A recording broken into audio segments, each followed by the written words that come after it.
సువార్త 4:39. నేను చేసినవనియు నాతో చెప్పానని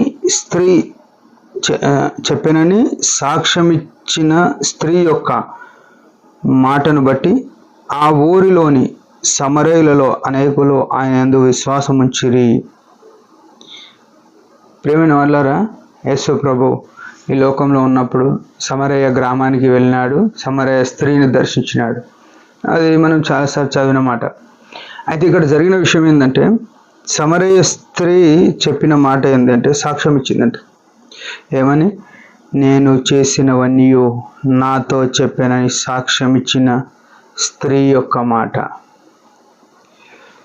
మనం చాలామంది చాలాసార్లు దేవుని మందిరంలో ఉండి కూడా చాలా పొరపాటుల్లో, తప్పుదాల్లో, అబద్ధాల్లో, మోసాల్లో ఉంటాం. మనకు నిజమేందో తెలిసినా కొన్నిసార్లు నిజం చెప్పలేం, లేకుంటే అబద్ధం ఏందో తెలిసి కూడా దాన్ని ఇది అబద్ధం అని చెప్పలేం.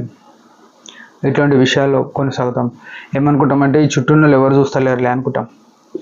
కానీ మన ఆలోచనల కన్నా ముందుగానే మన ఆలోచనలు ఎరిగిన యేసు ప్రభు సమస్తము వింటున్నాడు అనే విషయం మనం మర్చిపోతాం.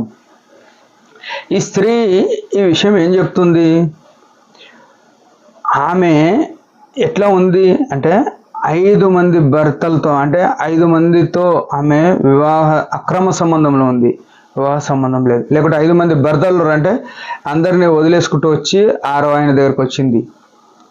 అంటే సమాజంగా చూస్తే ఆమె ఒక వేశ్యగా, వ్యభిచారిగా ఉంది. ఏమాత్రం 5-6 మంది భర్తలు ఉన్నారంటే ఆమె బతుకు బాగలేదు.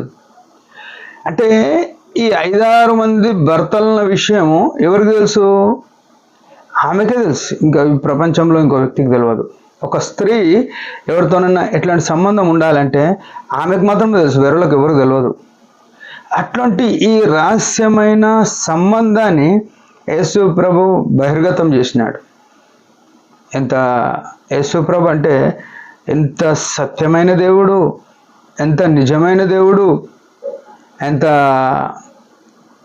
మహిమ ప్రభావం కలిగిన దేవుడు. చూడండి, నువ్వు రహస్యంగా చేసినది ఎవ్వరు తెలియదు అనుకొని చేసింది ఆమె విషయం అయితే, అది మన విషయాల్లో మనం ఏం చేస్తున్నామో రహస్యంగా, మన విషయాల్లో రహస్యంగా ఏమున్నాయో మన జీవితంలో, ఆ రహస్యమైన పనిని యేసు ప్రభు బయటకు తీసుకొని వచ్చి అందరి ముందు చెప్పి ఆమెతో వ్యక్తిగతంగా మాట్లాడినాడు. ఏమని? నీకు 5 మంది భర్తలు ఉన్నారు, ఇప్పుడు ఉన్నోడికి వాడు కాదు అని చెప్పినాడు. అంటే ఆమె జీవితాన్ని ఆమెకు మరొకసారి గుర్తు చేసినాడు.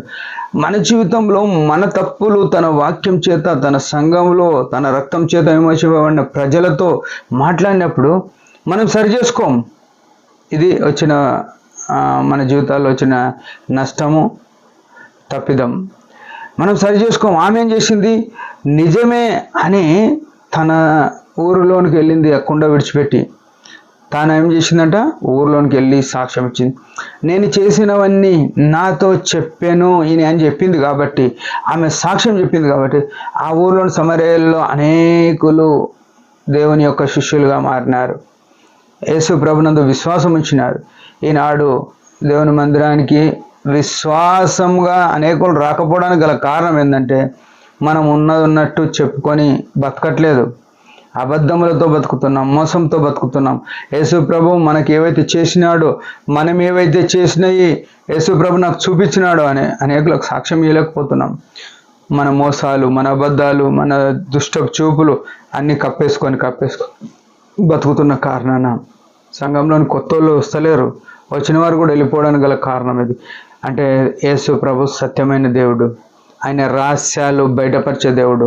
మన జీవితంలో వాక్యం చేత ఏదైనా బయలుపరిచినప్పుడు మనం ఒప్పుకొని విడిచిపెట్టి ఆయనకి ఇంపుగా ఆమెలాగా సాక్ష్యం ఇచ్చి అనేకులను నశించిపోయే వారిని సంఘంలో చేర్చే బాధ్యత మన మీద ఉంది.